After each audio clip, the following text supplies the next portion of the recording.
Videos देखने के लिए सब्सक्राइब करें जनसत्ता.com, बेल आइकन दबाकर पाएं लेटेस्ट नोटिफिकेशंस।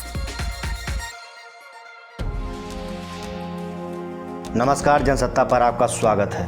बंगाल की खाड़ी से उठे सुपर साइक्लोन अम्फान ने पश्चिम बंगाल और उड़ीसा के तटीय इलाकों में तबाही मचा दी है। बुधवार देर शाम 190 किलोमीटर प्रति घंटे की रफ्तार से आई इस भयंकर तूफान के कारण दोनों राज्यों में करीब 12 से 15 लोगों की मौत हो गई। देर रात तक तेज बारिश और तूफानी हवाएं लोगों को झकझोरती रहीं। बंगाल की मुख्यमंत्री ममता बनर्जी ने कहा कि बंगाल का इतना नुकसान हुआ है कि उसे शब्दों में बयान नहीं किया जा सकता। नुकसान कितना हुआ है इसका अंदाजा लगाने में अभी कुछ दिन और लगेंगे। तो आइए आपको बताते हैं कैसे बंगाल उड़ीसा में अम्फान ने मचाई तबाही और अब कैसे हैं वहां के ताजा हालात। दरअसल चक्रवाती तूफान अम्फान बुधवार दोपहर करीब 2:30 बजे बंगाल के दीघा और बांग्लादेश के हटिया के बीच कहर बरपाता हुआ यहां पहुंचा था। इस दौरान तेज हवा और भारी बारिश के कारण बड़ा नुकसान हुआ। हवा इतनी तेज थी कि बड़ी संख्या में पेड़, बिजली के खंभे, lamp post, telephone tower, traffic signal सब उखड़ गए। कच्चे मकान, पुरानी पक्की इमारतें सभी धराशायी हो गई। इस महा तूफान की वजह से करीब 1 दर्जन से अधिक लोगों की मौत हो गई। उड़ीसा में 3 लोगों की मौत की खबर है, तो वहीं पश्चिम बंगाल में भी 10 से 12 लोगों की मौत बताई जा रही है।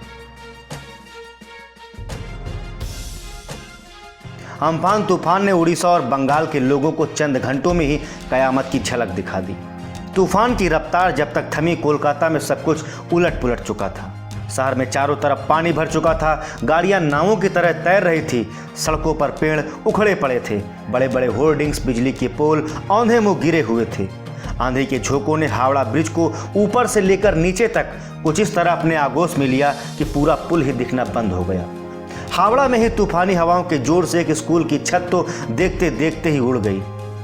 बसीरहाट के एसडीओ की शाम 7 बजे की रिपोर्ट के मुताबिक महाचक्रवात अम्फान के चलते पश्चिम बंगाल के उत्तर 24 परगना में करीब 5500 मकान क्षतिग्रस्त हो गए। 2 लोग मारे गए और 2 लोग गंभीर रूप से घायल हो गए। ऐसे में आप अंदाजा लगा सकते हैं कि पूरे बंगाल में आज कैसा मंजर होगा। वहीं बंगाल के मुकाबले उड़ीसा में तूफान का कहर कुछ कम रहा। यहाँ ज़्यादा असर बालासोर, भद्रक और केंद्रपाड़ा में दिखा, लेकिन इन इलाकों में भी हवा की रफ्तार 110 किलोमीटर से ज़्यादा ही रही।